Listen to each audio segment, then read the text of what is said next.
नमस्कार दोस्तों, engineering mathematics series मध्ये आपका स्वागत है। आज हम देखेंगे rank of the matrix. Okay, आज हम रैंक ऑफ मैट्रिक्स, रैंक का इस्तेमाल क्यों किया जाता है और रैंक के एप्लीकेशंस क्या है उसके बारे में आज जानने की कोशिश करेंगे। ठीक है ना? तो रैंक ऑफ मैट्रिक्स, मैं यहाँ पे डिफरेंट मैट्रिक्स लिख लेता हूँ। रैंक ऑफ मैट्रिक्स, ओके, ठीक है।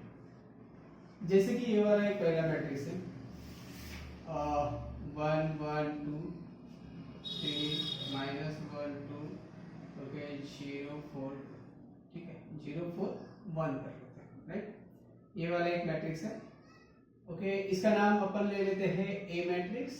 सेकंड मैट्रिक्स ले लेंगे बी मैट्रिक्स, जिसका नाम है और जिसके एलिमेंट्स है 2 -1 2 3 और 2 -4 0 0 0, ये वाला एक मैट्रिक्स है, ओके। थर्ड मैट्रिक्स हम ले लेते हैं C is equal to 1 0 1 0 3 0 0 0 2 3, right, okay, -1 0 -2, ये वाला एक मैट्रिक्स है। और फोर्थ मैट्रिक्स हम ले लेते हैं यहाँ पे D मैट्रिक्स करके, ठीक है, राइट। तो यहाँ पे D करके मैट्रिक्स ले लेंगे हम लोग 1 0 0 0 -2 0 0 0 -3, ये वाला एक मैट्रिक्स, ठीक है। अब रैंक निकालना है, इन मैट्रिक्स का रैंक निकालना है। रैंक कैसे निकाला जाता है वो अपन नेक्स्ट वीडियो में देखेंगे, लेकिन यहाँ पे हम जानने की कोशिश करेंगे कि रैंक कैसे कैसे देखा जाता है, रैंक का मतलब क्या होता है और रैंक का एप्लीकेशंस क्या है, इसके बारे में हम यहाँ पे फोकस करेंगे, ठीक है। तो यहाँ पे अगर पहले मैट्रिक्स को देखोगे, ए मैट्रिक्स को देखोगे, ओके, तो यहाँ पे आपको ये वाला एक रो नजर आ रहा होगा, ये R1 रोज है, ये रो R2 है और ये R3 रो है।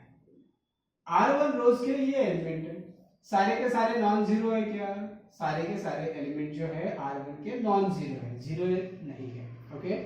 R2 के भी एलिमेंट्स देखो, 3 -1 2 है, सारे के सारे नॉन जीरो है क्या? सारे के सारे नॉन जीरो है क्या? नहीं है। R3 के भी देखो, सारे के सारे एलिमेंट जो है 1 4 0, सारे के सारे जीरो है क्या? नहीं, ओके। 1 नॉन जीरो है, 4 नॉन जीरो है, ये वाला जीरो है। सारे के सारे एलिमेंट जो है R3 के भी जीरो नहीं है, मतलब R1 के भी सारे के सारे एलिमेंट जीरो नहीं है, R2 के भी सारे के सारे एलिमेंट जीरो नहीं है और R3 के भी सारे के सारे एलिमेंट जीरो नहीं है। तो इस मैट्रिक्स का रैंक होगा, रैंक को ऐसे डिनोट किया जाता है, rank of matrix A is equal to, okay, 3, right, ठीक है ना। अब यहाँ पे आ जाओ, सेकंड मैट्रिक्स में आ जाओ, ये R1 है, रो 1, ये रो 2 है और ये वाला आपका रो 3 है, ओके। रो 1 के सारे एलिमेंट जीरो है क्या? नहीं है। R2 रो 2 के सारे एलिमेंट जीरो है क्या? नहीं। रो 3 के सारे एलिमेंट एक जीरो है क्या? हाँ, रो 3 के सारे एलिमेंट जीरो है। तो इसका मतलब कितने नॉन जीरो रोज यहाँ पे इस मैट्रिक्स में प्रेजेंट है? 2 नॉन जीरो रोज यहाँ पे मैट्रिक्स में प्रेजेंट है। तो इस मैट्रिक्स का रैंक होगा, rank of matrix B is equal to 2, okay, ठीक है। अब इस मैट्रिक्स में आ जाओ, ये R1 है, ओके, ये R2 है और ये है आपका R3, ठीक है ना। R1 R2 R3 है। सारे के सारे एलिमेंट जो है R1 के नॉन जीरो नहीं है, सारे के सारे एलिमेंट्स R2 के नॉन जीरो नहीं है, सारे के सारे एलिमेंट्स R3 के नॉन जीरो नहीं है। तो इस मैट्रिक्स का रैंक जो होगा वो रैंक होगा 3, ओके। यहाँ पे आ जाओ, ये वाला रो 1 है, ये वाला रो 2 है और ये वाला रो 3 है। यहाँ पे अगर देखोगे आप, यहाँ पे देखने के बाद सारे के सारे R1 के जो एलिमेंट्स है वो सारे के सारे जीरो नहीं है, इसका मतलब ये R1 के सारे नॉन जीरो एलिमेंट है, ओके। R2 भी देखो, यहाँ पे सारे के सारे एलिमेंट जीरो नहीं है, यहाँ पे भी R3 देखो, सारे के सारे एलिमेंट जीरो नहीं है। तो इस मैट्रिक्स का रैंक क्या बनेगा? 3 बनेगा। तो रैंक माने क्या? रैंक माने मोटा मोटी समझ लो, रैंक माने क्या? Number of non zero rows, okay, non zero रोज, ठीक है। तो यहाँ पे नॉन जीरो रोज कितने हैं? तीनों के तीनों नॉन जीरो रोज है। All element should be, okay, non zeros, okay. All element should be zero अगर रहता है तो वो वाला रो जो है वो वैनिश हो जाता है और उसका रैंक जो है वो कितना बचेगा? जितना एलिमेंट, जितने रो बचेंगे उतना ही उसका रैंक होगा। जैसे कि यहाँ पे देखो, थर्ड रो जो है सारे के सारे एलिमेंट जीरो है, तो ये रो वैनिश हो जाएगा। तो यहाँ पे कितने रो बचे? दोनों रो बचे, तो इसका रैंक कितना हो जाएगा? 2 हो जाएगा। तो रैंक मतलब क्या, number of non zero rows. Okay, अगर डेफिनेशन से देखोगे तो डेफिनेशन में ये दिया हुआ है, तो डेफिनेशन देखो, किताबी डेफिनेशन देखो, जो समझने की कोशिश करो इसको भी। A matrix is said to be, a matrix is said to be of rank R when, okay, पहला कंडीशन ये वाला मैच होना चाहिए, it has at least, okay, it has at least one non-zero minor, okay, of order R, okay, उस matrix में कम से कम एक ऐसा माइनर रहना चाहिए जिसका ऑर्डर कितना हो, जिसका ऑर्डर हो R। वो कैसा माइनर रहना चाहिए, नॉन जीरो माइनर रहना चाहिए जिसका ऑर्डर क्या हो जाए R। ओके, सेकंड यहाँ पे देखो, सेकंड यहाँ पे क्या करेंगे, every minor of order higher than of order higher than R vanishes।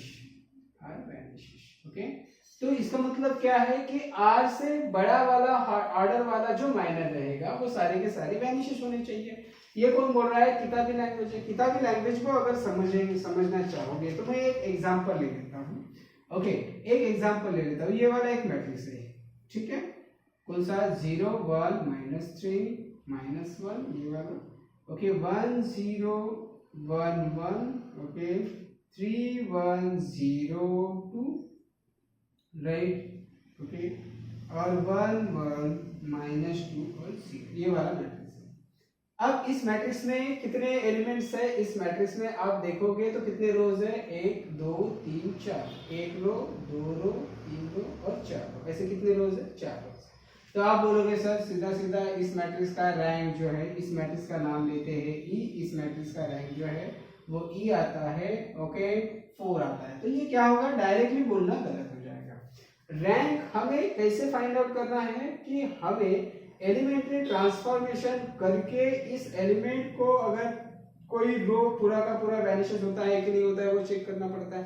Rank कैसे निकाला जाता है वो हम बाद में देखेंगे, लेकिन यहाँ पे समझ लो कि ये वाला एलिमेंट अगर पूरा का पूरा 0 होता है क्या, ये वाला रो पूरा का पूरा 0 होता है क्या, ये वाला रो पूरा का पूरा 0 होता है क्या, इसको एलिमेंट्री ट्रांसफॉर्मेशन करने के बाद आपको यहाँ पे किस तरीके से दिखेगा ये बताता हूँ। ओके, ट्रांसफॉर्मेशन करने के बाद ये वाला जो मैट्रिक्स है किस तरीके से दिखेगा। ओके, ये वाला मैट्रिक्स एलिमेंट्री ट्रांसफॉर्मेशन करने के बाद कैसे बनेगा, 0 1 0 0 1 0 0 0 0 0 0 0 0 0 0 0 ऐसे बनेगा। अब जैसे कि इसके आगे हम एलिमेंट्री ट्रांसफॉर्मेशन करेंगे तो ये किसी के साथ कट नहीं रहा है, ये 0 नहीं होता है, ये भी किसी के साथ 0 नहीं होता है। इसका मतलब इसके आगे आप एलिमेंट्री ट्रांसफॉर्मेशन नहीं कर सकते, ये फाइनल ट्रांसफॉर्मेशन है, इसके आगे आप एलिमेंट्री ट्रांसफॉर्मेशन नहीं कर सकते। इस मैट्रिक्स में मैंने एलिमेंट्री ट्रांसफॉर्मेशन करके ये वाला मैट्रिक्स अचीव किया है, और इससे आगे मैं एलिमेंट्री ट्रांसफॉर्मेशन नहीं करूंगा क्योंकि 1 ये 0 के साथ तो नहीं कटेगा ना, है ना। हमको तो पता है कोई भी ट्रांसफॉर्मेशन कर लो, रो ट्रांसफॉर्मेशन कर लो, फिर भी ये 1 कटेगा नहीं, ये भी 1 इसके साथ कटेगा नहीं, या फिर 1 कॉलम के साथ भी अगर ट्रांसफॉर्मेशन करना चाहोगे तो ये वाला इसके साथ कटेगा नहीं, राइट। तो इसका मतलब ये फाइनल ट्रांसफॉर्मेशन है। फाइनल ट्रांसफॉर्मेशन होने के बाद यहाँ पे देखो इस मैट्रिक्स में नॉन जीरो रोज कितने हैं, आर मतलब क्या, number of non zero rows. Okay, number of non zero rows, okay, कितने number of non zero rows है।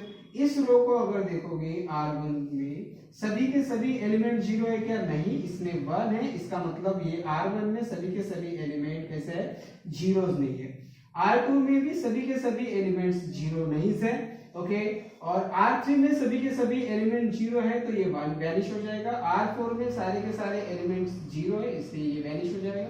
तो रैंक क्या बनेगा, rank of the E matrix is equal to 2, ये बनेगा, राइट, ये वाला रैंक बनेगा। अब इस डेफिनेशन को अगर समझना चाहोगे तो कैसे समझोगे, it has at least one non zero minor of order R. अब यहाँ पे आ जाओ, यहाँ पे अगर देखोगे तो ये वाला जो माइनर अगर लोगे, कौन सा माइनर लोगे आप लोग यहाँ पे, ओके ये वाला माइनर 0 1 1 0, ओके वो कैसे होना चाहिए, नॉन जीरो होना चाहिए।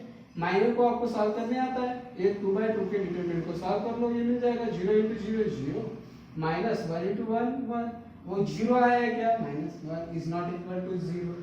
बाकी के सारे माइनर देखो, कोई भी माइनर उठा के देखो क्या हो जाएगा, 0 हो जाएगा। सिर्फ एक माइनर ऐसा बचा है जो कैसा है, नॉन जीरो माइनर है। तो ये क्वेश्चन क्या बोलता है, डेफिनेशन क्या बोलता है, it has at least one non zero minor of order R.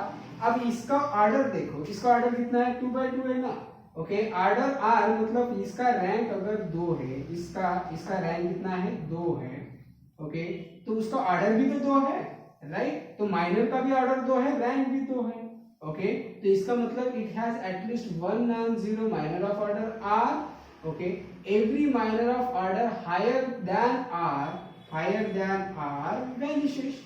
अब यहाँ पे देखो, अगर आप इन तीनों का ऑर्डर ले लोगे, ये वाले तीनों का ऑर्डर ले लो 0 1 0 1 0 0 0 0 1, इसका माइनर अगर निकालोगे तो वो क्या मिलने वाला है आपको, 0 ही मिलने वाला है, राइट। सिर्फ यही माइनर आपका बचता है जो नॉन जीरो देता है, ओके वो वैल्यू कैसे देता है, नॉन जीरो देता है। बाकी सारे जो माइनर है हायर देन द आर, या फिर 4/4 माइनर ले लो, 3/3 माइनर ले लो, सारे के सारे क्या हो जाएंगे, 0 हो जाएंगे, ओके।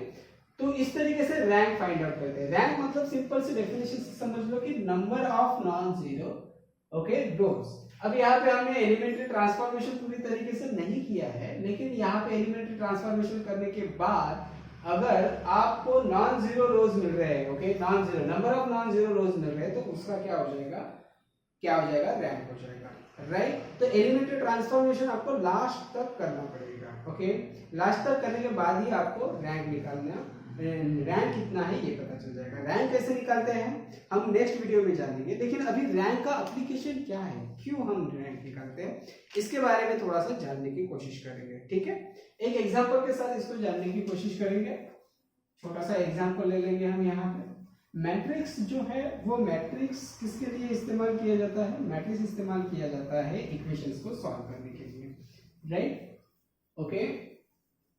तो अब यहाँ पे देखेंगे इक्वेशन एक इक्वेशन लेके देखेंगे। हमने 12th में भी सॉल्व किया हुआ है, simultaneous equation in 3 variable, simultaneous equation in 2 variable solve किया हुआ है।